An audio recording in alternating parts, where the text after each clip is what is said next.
안녕하세요. 사도행전 5번째 시간 진행하도록 하겠습니다. 사도행전 5강에서는 6장과 7장 말씀을 보게 될 텐데요. 6장은 이런 말씀으로 시작합니다. 그때 제자가 더 많아졌는데 헬라파 유대인들이 자기의 과부들이 매일의 구제에 빠짐으로 히브리파 사람을 원망하니 라는 말씀입니다. 이 그때라는 단어는 이 6장의 상황이 앞선 5장과 연결되는 것을 보여주는데요. 5장에서는 아주 중요한 사건이 있었습니다. 바로 아나니아와 삽비라라고 하는 사람들이 자신의 밭을 팔아서 그 판돈 전부를 하나님께 드리는 것처럼 하나님을 속이는 일이 있었죠. 그 일을 하나님이 기뻐하지 않으셨고요. 베드로가 그들을 꾸짖을 때 아나니아와 삽비라가 그 자리에 엎드러져 죽게 되는 일이 벌어집니다. 그 이전까지도 초대 예루살렘 교회는 여러 가지 어려움들이 있었습니다. 그러나 그 어려움은 교회 외부로부터 오는 핍박 또는 위협이었죠. 처음으로 사도행전 5장에서 교회 내부에 아주 심각한 위험 요소가 발생했던 것입니다. 그렇지만 하나님의 은혜 가운데 사도들과 모든 성도들은 이 위기를 잘 극복합니다. 사도들은 계속해서 담대하게 복음을 전했고요. 사도들이 전하는 그 복음을 듣고 주께로 나아오는 자들이 더 많았습니다. 그 결과 감사하게도 5장 42절은 그들이 날마다 성전에 있든지 집에 있든지 예수는 그리스도라고 가르치기와 전도하기를 그치지 않았다라는 말씀으로 마무리가 됩니다. 6장에서 말하는 그때에는 이런 상황입니다. 아주 큰 위기 상황이 있었지만 그 위기를 잘 극복하고 제자가 점점 더 많아지는 상황이죠. 근데 바로 그때 또 다른 문제, 또 다른 시험거리가 발생합니다. 근데 이번에 문제는 좀 더 심각해서 5장에서처럼 어떤 아나니아와 삽비라라고 하는 한 개인의 문제, 개인의 일탈이 아니라 교회 구성원 전체가 크게 둘로 쪼개질 수 있는 아주 큰 시험거리가 발생합니다. 그 당시 초대 예루살렘 교회에 헬라파 유대인들과 히브리파 유대인들이라고 하는 큰 두 그룹이 있었습니다. 물론 또 다른 그룹이 있었다는 게 아니라 예루살렘 교회 성도들을 헬라파와 히브리파로 구분할 수 있었던 것이죠. 이렇게 구분하는 기준은 언어와 문화입니다. 헬라파는 헬라어를 쓰고 헬라 문화에 익숙한 사람들, 다시 말하면 그리스어를 사용하고요. 그리스 로마 제국의 문화에 익숙한 사람들입니다. 아마 이들은 본토를 떠나서 디아스포라로 살다가 예루살렘으로 돌아온 사람들로 보입니다. 히브리파 유대인들은 계속해서 본토에 사는 사람들입니다. 그들이 사용하는 언어는 아람어라는 언어이고요. 그들은 전통적인 유대인들의 사회와 또 문화적인 관습에 익숙한 사람들입니다. 초대 예루살렘 교회에 들어와 있는 그 그리스도인들은 크게 헬라파와 히브리파로 이렇게 구분될 수 있었는데 문제가 발생한 것이죠. 무엇입니까? 시간이 지날수록 헬라파 과부들이 구제 대상에서 자꾸 제외되는 겁니다. 물론 이 1절 말씀을 보면 참 큰 시험거리가 발생했구나를 보게 되지만 또 초대교회가 가지고 있었던 아주 훌륭한 모습도 우리가 함께 볼 수 있는데요. 그들은 경제적으로 활동하기가 참 어려운 불가능한 상황이었던 과부들을 매일매일 돕고 있었습니다. 그들에게 먹을 것을 공급하는 것이죠. 매일의 구제라는 것은 그들이 일주일에 한 번, 한 달에 한 번이 아니라 날마다 그들을 돌보았다라고 하는 겁니다. 참 귀한 일들을 이들이 하고 있었죠. 복음을 전하는 것뿐만 아니라 교회 안에 있는 또 고아와 과부들을 돌보는 그런 공동체였던 겁니다. 근데 참 인간의 연약함이 드러나는 것이 그렇게 과부들을 돌보는데 이것이 한쪽으로 치우치는 겁니다. 헬라파 과부들은 구제 대상에서 제외되고 히브리파 사람들이 주로 도움을 받는 것이죠. 이 상황으로 인해 헬라파가 원망을 하는데 사실 그 원망은 사도들을 향한 원망입니다. 왜냐하면 4장 35절에서 확인하듯이 그 구제금을 나누는 것, 각 사람의 필요를 따라 재화를 나누는 것을 사도들이 했기 때문에 그렇습니다. 그렇다면 사도들이 왜 헬라파 과부들을 돕지 않고 히브리파만 도왔을까? 일부러 그런 것은 절대 아닐 겁니다. 그런데 상식적으로 생각했을 때 사도들이 모두 히브리파죠. 이들은 모두 본토 사람들입니다. 그러니 아무래도 자신들과 가까운 사람들의 형편을 더 잘 알 수밖에 없고요. 일부러 그래서가 아니라 시간이 지나면서 자연스럽게 좀 더 상황을 잘 알고 있는 사람들을 돕게 되었던 것으로 보입니다. 그러다 보니 상대적으로 헬라파 유대인들이 우리는 왜 소외되고 있는가? 우리가 왜 차별받고 있는가? 원망하게 되는 것이죠. 참 감사한 것은 이런 원망을 들은 사도들이 변명하지 않았다라는 겁니다. 이들이 참 훌륭한 지도자들이었구나라는 것을 알게 되는데요. 이런 문제가 발생하자 사도들은 즉각적으로 모든 제자들을 부릅니다. 교회의 규모가 굉장히 커졌고요. 최소한 1만 명 이상의 예루살렘 교회 공동체였을 텐데 물론 그 1만 명의 사람들을 한꺼번에 한 자리에 다 부를 수는 없었을 겁니다. 아마 각 가정교회의 대표들이라든가 어떤 소그룹의 대표자들을 최소한 다 불렀겠죠. 그런데 참 다행인 것은 이 12사도들이 자신들에게 제기된 문제, 또 교회 안에 발생한 이 원망이라고 하는 이 큰 시험거리를 감추지 않고 모든 사람들에게 공개했다라는 겁니다. 아주 투명하게 이 일을 처리하는데요. 또한 이들은 즉각적으로 자신들의 잘못을 인정합니다. 우리가 우선순위가 잘못되었다라는 걸 인정하는 것이죠. 우리가 할 일은 접대를 일삼는 것이 아니라 하나님의 말씀을 가르치는 건데 우리가 지금 하나님의 말씀을 제쳐놓고 접대를 일삼았다. 우리가 잘못했다라고 이야기합니다. 접대를 일삼는다라는 표현이 조금 이상해 보이실 수도 있지만 성경책에 보시면 접대라는 단어 앞에 숫자가 아마 표시되어 있을 것이고요. 그 단어를 이제 하단에서 성경책 하단에 찾아보시면 이렇게 번역할 수도 있다라고 또 다른 번역이 안내되어 있을 겁니다. 뭡니까? 재정출납이죠. 그러니까 우리가 하나님의 말씀을 제쳐놓고 재정출납을 일삼는 것이 마땅치 않았다라고 이야기합니다. 물론 이 말이 하나님의 말씀을 전하는 일이 더 고귀한 일이고 돈을 지불하는 일 이런 거는 하찮은 일 또는 속된 일, 세상적인 일이다라고 이분법적으로 구분하는 것은 아닙니다. 사도들이 우리가 할 일이 말씀을 전하는 일인데 우리가 다른 일을 하고 있었구나. 우리가 해야 할 역할에 충실하지 못했구나. 우리가 잘못된 우선순위를 가지고 있었구나라는 것을 깨달았다라는 이야기입니다. 사실 이들이 가장 우선적으로 해야 하는 것은 가르치는 일이었습니다. 그러면 다른 성도들이 이 사도의 가르침을 받아서 교제하고 떡을 떼고 기도하며 공동체 생활들을 이루어가는 것이죠. 교제하는 일 중요합니다. 떡을 떼는 일 중요합니다. 기도하는 일 중요하죠. 누군가를 구제하고 누군가를 돕는 일 다 중요합니다. 우열의 문제가 아니라 역할의 문제에 있어서 가르치는 일은 사도들이 해야 하는 일인데 이들이 재정출납에 관련된 일을 하고 있으니 우리가 잘못하였구나라고 인정하는 것입니다. 사실 이런 우선순위의 문제가 잘못되었을 때 사람들 사이에 원망이 발생하고요. 또 다른 시험거리들이 발생합니다. 예수님도 이런 일을 한번 겪으셨죠. 누가복음 10장 40절에서 마르다와 마리아의 집에 방문하신 예수님. 그런데 마리아는 예수님 발 아래서 예수님과 대화를 나누고요. 마르다는 예수님을 잘 대접하기 위해서 애를 썼습니다. 근데 할 일이 너무 많으니까 마르다가 마음이 분주해졌죠. 그래서 마르다의 그 원망이 누구를 향합니까? 예수님을 향하죠. 왜 예수님은 내 동생이 나를 도우라고 하지 않으십니까? 왜 계속 그 말씀을 나누고 계십니까? 라고 원망이 나왔습니다. 예수님을 대접하는 일, 손님을 대접하는 일 귀한 일입니다.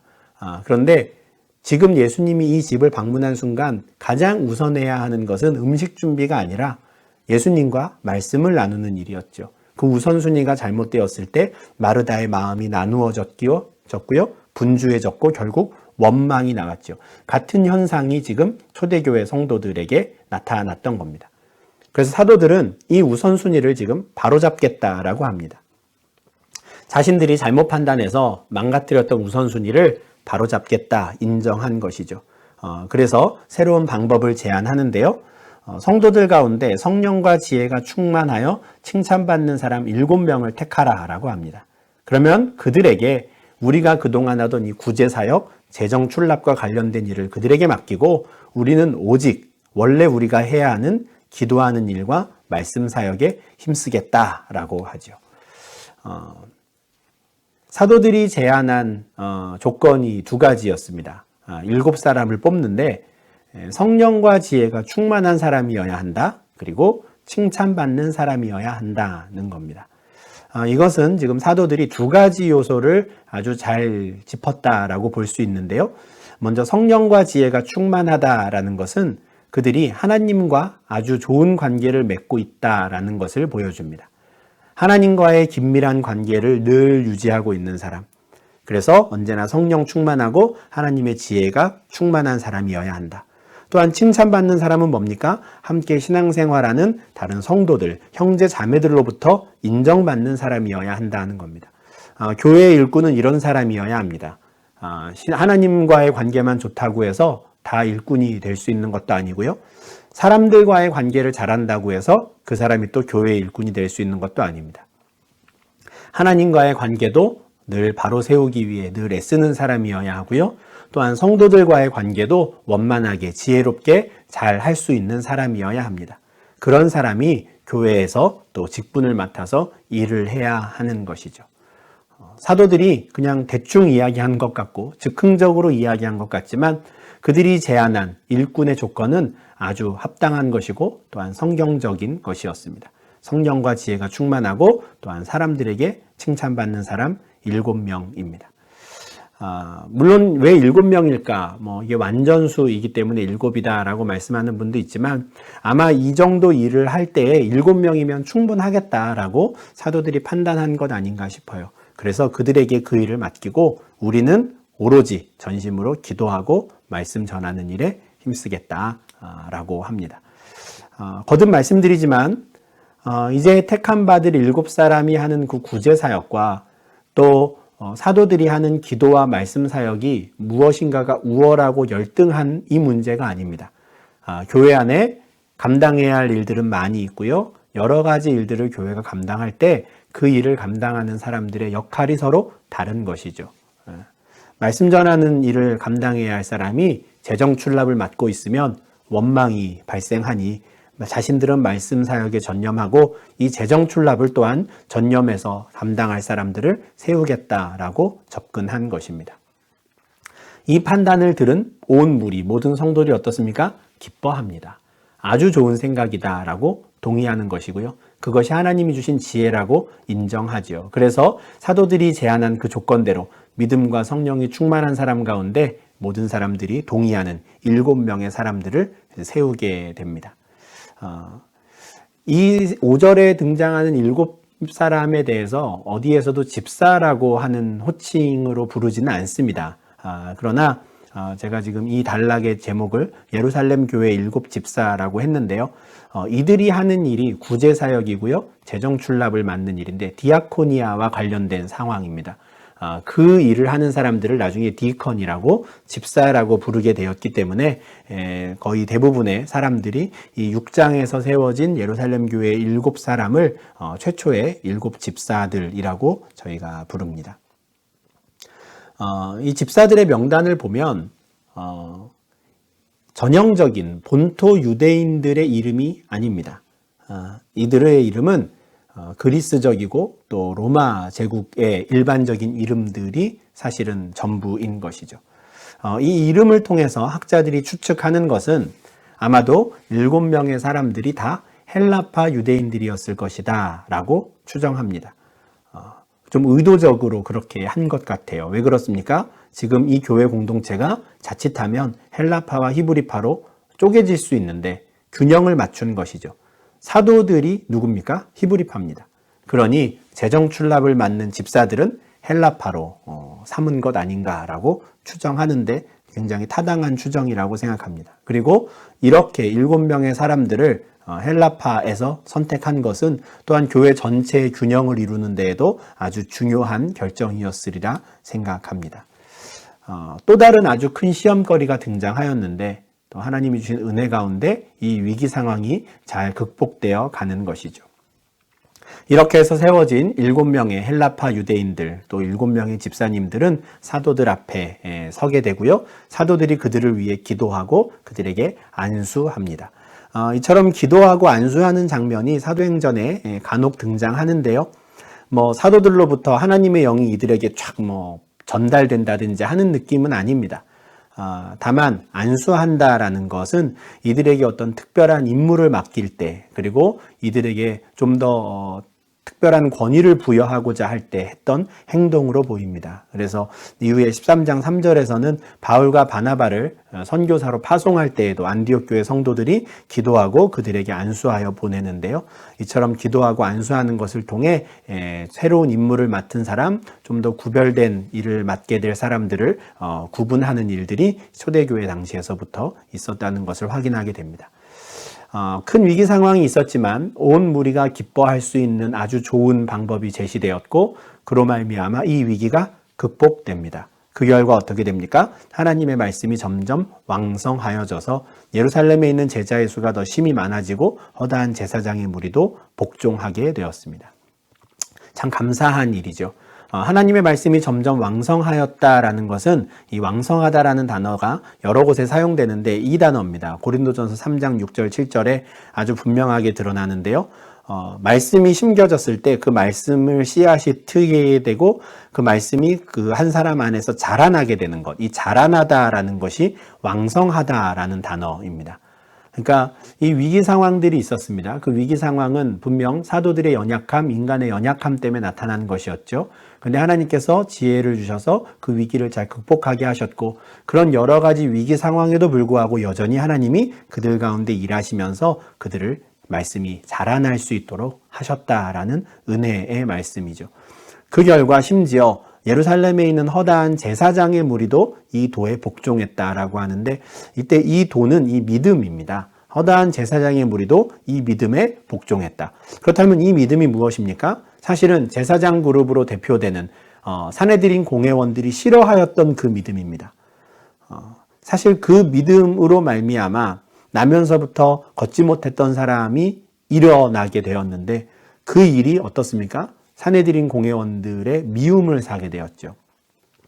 예수로 말미암아 난 믿음이 사람을 고쳤는데 그 믿음을 싫어하는 자들이 바로 산헤드린 공회원들, 제사장들이었습니다. 그런데 오히려 많은 제사장들이 바로 이 믿음에 복종하게 되는 은혜가 있었던 것이죠. 지금 진행되는 상황이 어떻습니까? 계속해서 이 산헤드린 공회원들 입장에서는 굉장히 위협을 느끼게 되는 안 좋은 상황으로 자꾸 벌어지게 되는 것이죠. 6장 7절에 있는 이 하나님의 말씀이 점점 왕성하여졌고 제자의 수가 더 심히 많아졌다라는 것은 사실 이 2장부터 지금까지 쭉 진행되었던 여러 가지 예루살렘 교회 상황들을 1차적으로 정리하는 말씀입니다. 오순절의 성령 강림 이후에 지금까지 하나님의 말씀이 계속해서 왕성해졌습니다. 물론 중간중간에 외부로부터의 핍박이나 위협도 있었고요. 아나니아와 삽비라 사건도 있었고 또 히브리파와 헬라파가 쪼개질 수도 있는 아주 큰 위기 상황들도 있었지만 그때마다 하나님께서 이 공동체를 붙들어 주시고 하나님의 말씀이 점점 자라나게 하셔서 더욱더 제자들의 수가 많아지게 되었다라고 하는 여러 가지 위기 상황과 또는 사탄의 시험에도 불구하고 성장해가고 또 점점 크게 뻗어나가는 교회의 모습을 보여주는데요. 이처럼 중간중간 한 번씩 하나님 말씀이 힘있게 전파되었다, 왕성하여졌다, 제자의 수가 많아졌다라는 말씀들이 이후에도 5번 더 사도행전에 등장합니다. 모든 상황들마다 큰 위기 상황을 거친 이후에 여전히 성장해가는 교회, 여전히 왕성하게 뻗어나가는 하나님의 말씀을 드러내는 구절들인데요. 이 일들을 통해서 아무리 사탄이 교회에 시험거리를 주고 또 하나님의 사역을 방해한다 하더라도 끊임없이 일하시는 하나님의 사역, 또 승리하시는 하나님의 사역들을 보게 되는 말씀입니다. 이 큰 위기 상황을 지나며 예루살렘 교회는 좀 더 그럴듯한 체계를 갖추게 됩니다. 12 사도들을 통해 말씀이 전해지고요. 7명의 집사님들을 통해 구제 사역이 이루어집니다. 6장 8절부터 이제 7장까지는 그 7명의 집사님들 중에 한 사람 스데반에 관한 이야기가 이제 집중이 됩니다. 왜냐하면 이 스데반이 초대교회에 등장하는 최초의 순교자이기 때문에 그렇습니다. 이 스데반 집사님은 아주 특별한 분이었습니다. 8절에서 스데반이 은혜와 권능이 충만하여 큰 기사와 표적을 민간에 행했다라고 하는데요. 사실 지금까지 이 기사와 표적을 행하는 사람들은 사도들 뿐이었습니다. 사도들이 아닌 다른 사람 중에도 이런 일을 하는 사람들이 있었다는 것을 알게 되는데 그 중에 스데반이 더욱더 큰 기사와 표적으로 왕성하게 활동하였다는 것을 보게 됩니다. 집사님들의 이 사역이 단지 구제 사역에만 한정되고 그것에만 머물러 있었던 것이 아니라 그것과 아울러 또 복음을 증거하는 일에도 또 함께 동참했다라는 것을 보게 되는 구절인데요. 열심히 복음을 전하는 중에 이제 스데반 집사님과 맞서는 상대자들, 논쟁의 대상들이 등장했습니다. 9절에 나오는 자유민들인데요. 이 자유민들은 본래는 노예로 있다가 이제는 자유를 얻은 사람들을 가리킵니다. 그 사람들이 구레네, 알렉산드리아, 길리기아, 아시아로부터 왔는데요. 아마 이 지역에서 노예 또는 누군가로부터 억압받는 상황 중에 있다가 이제 로마 제국에 접어들면서 이들이 풀려나게 되고 자유를 얻게 되었고 이제는 다시 본토로 돌아와서 사는 사람들 같아요. 근데 이 사람들이 자신들이 예전에 가지고 있었던 그 배경이 본토 유대인들과는 너무 다르다 보니까 자신들이 모이는 회당을 따로 만들지 않았을까 싶고요. 그 회당에 들어가서 스데반이 복음을 전하다가 그들과 논쟁하게 되었던 것 같습니다. 여기에 등장하는 언급되는 지역들은 이렇습니다. 지중해가 있으면요. 아프리카 북부 지역의 구레네와 알렉산드리아, 또 지금 터키의 남쪽 지역이죠. 아시아와 길리기아 지역에서 온 자유민들입니다. 나중에 등장하는 사울이라는 사람의 고향이 바로 길리기아 다소입니다. 어쩌면 사울도 이 길리기아에서 온 자유민들이 모이는 그 지역 사람들이 모이던 회당에서 또 하나님 말씀을 전하고 또 배우던 사람이 아니었을까 추정할 수도 있는데요. 근데 그 자유민들의 회당에서 스데반이 그들과 논쟁을 하는데 그곳에 모인 모든 유대인들이 함께 달려들어도 스데반을 이기지를 못하는 겁니다. 왜냐하면 스데반이 지혜와 성령으로 말했기 때문입니다. 누가복음 21장 15절에서 예수님께서 제자들에게 내가 너희의 모든 대적이 능히 대항하거나 변박할 수 없는 구변과 지혜를 줄 것이다. 두려워하지 말아라 라고 하였는데 이 은혜를 또 스데반이 받은 것이죠. 그 많은 사람들 앞에서 그가 논쟁하였지만 그는 지지 않았습니다. 오히려 그 대적들이 대항할 수 없는 구변과 지혜로 말하였던 것이죠. 이길 수 없으니 그 사람들이 어떻게 합니까? 다른 사람들을 매수합니다. 참 인간의 악함인데요. 자신들이 잘못 알고 있다는, 자신들의 신념이 잘못되었다는 것을 인정하기가 참 어려운가 봅니다. 그러다 보니 자신의 신념을 끝까지 고집하기 위해 결국은 악한 방법을 사용하는 것이죠. 사람들을 매수하고 그래서 이 사람이 모세와 하나님을 모독했다라고 하는 거짓 증언을 하게 합니다. 이 일들은 충분히 온 이스라엘 백성들과 장로들, 서기관들을 충동시킬 만한 일입니다. 왜냐하면 모세와 하나님을 모독하는 일은 가장 큰 죄였기 때문에 그렇습니다. 사실 예수님이 본디오 빌라도의 법정에서 재판받으실 때에도 같은 상황이었습니다. 빌라도가 예수님의 죄를 찾지 못했지만 종교 지도자들이 사람들을 매수하였고 선동하여서 충동질하여서 예수를 결국 죽게 하였는데 똑같은 일이 지금 스데반에게도 일어나는 것입니다. 이 사람들은 매수하여서요 거짓 증인들을 세웠습니다. 서기관들 앞에 또 공회 앞에 거짓 증인들을 세우고 이렇게 말한 것이죠. 이 스데반이 이 거룩한 곳 그리고 율법을 모욕했다라는 겁니다.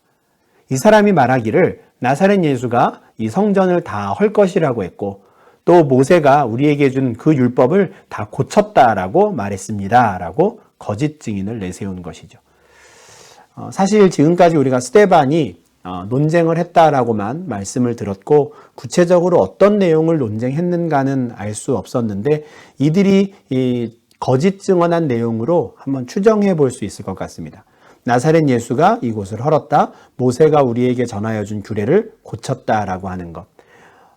스데반이 이들에게 가서 전했던 복음 그리고 논쟁에서 주제가 되었던 건 예루살렘 성전과 모세가 전해준 율법이었습니다. 예루살렘 성전과 율법 이 두 가지는 사실 유대교의 근간이죠. 유대교의 기둥입니다. 두 기둥이죠. 율법은 이들의 규범이었고요. 성전은 이들의 모든 삶의 중심이었습니다. 그런데 바로 스데반이 성전과 율법을 모욕했다라고 거짓 증언하는 사람들이 등장한 겁니다. 아마 스데반이 가르쳤던, 전달하였던 복음은 이거였을 겁니다. 예수님께서 이 땅에 계실 때 너희가 이 성전을 헌다면 내가 사흘 동안 일으킬 것이다 라고 하신 이 말씀이죠. 너희가 이 성전을 헐라 할 때 이 성전은 뭡니까? 예루살렘 성전이 아닙니다. 너희가 이제 곧 나를 죽일 것인데 나는 사흘 안에 살아날 것이다 라는 말씀이었죠. 무엇입니까? 성전된 자기 육체를 가리켜 하신 말씀인데 이 말씀을 곡해하여서 예수가 예루살렘 성전을 헐어버리겠다고 했습니다. 예수는 예루살렘 성전을 모욕하였습니다라고 거짓 증언한 것이죠. 율법에 관한 예수님의 가르침은 무엇이었습니까? 나는 율법이나 선지자를 폐하러 온 줄로 생각하지 말라 였습니다. 그러나 이 말을 바꾸죠. 예수가 모세가 전해준 율법을 고친다고 했습니다. 라고 합니다. 이렇게 거짓 증언은 아예 없는 것을 만들어내는 것이 아니라 교묘히 복음을 뒤트는 것으로, 비트는 것으로 그렇게 꾸며졌습니다. 그 결과 결국 스데반은 공회 앞에 앉아 재판을 받게 된 것이죠. 근데 재판을 하려고 모인 모든 산헤드린 공회원들이 스데반의 얼굴을 보니 그는 전혀 주눅들거나 겁먹지 않았습니다.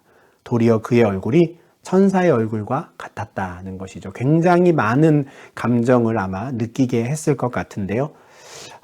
사실 지금 스데반이 이 법정에 산헤드린 공회 앞에 끌려온 이유는 그가 지금 모세가 전하여 준 율법을 모욕하였다는 죄명이었는데 정작 그의 모습을 보니 마치 그의 모습이 어떻습니까? 처음 모세가 하나님께로부터 율법을 받아서 시내산에서 내려왔을 때 모세의 얼굴에서 광채가 났던 것처럼 스데반의 얼굴이 그렇게 천사와 같이 빛나고 있었습니다. 그 말은 그의 외양에서부터 스데반은 율법을 모욕한 사람이 아니라 오히려 율법의 참된 의미가 무엇인지 깨달은 사람이었다라는 것을 보여주는 말씀이죠. 또한 그의 얼굴이 천사와 같았다라는 것은 지금까지 6장에서 여러 번 스데반에 대해서 묘사되었던 내용이 그렇게 겉으로도 드러나서 모든 사람들이 알 수 있었다라는 것을 보여주는데요. 스데반이 어떤 사람으로 묘사되었습니까? 그는 성령, 지혜, 믿음, 은혜, 권능이 충만한 사람이었습니다.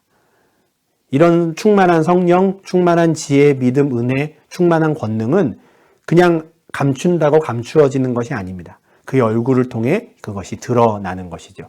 그래서 이 위협적인 상황, 심지어 자신을 거짓 증언으로 고발하는 사람들 앞에서도 그는 천사의 얼굴을 하고 그들을 대할 수 있었던 것입니다.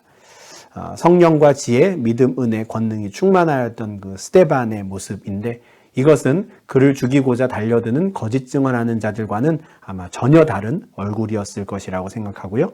세상 사람들 앞에 보여주어야 하는 성도들의 모습, 태도가 바로 이런 것 아닌가 우리에게 또 도전을 주는 또 구절, 또 성경 말씀이라고 생각합니다.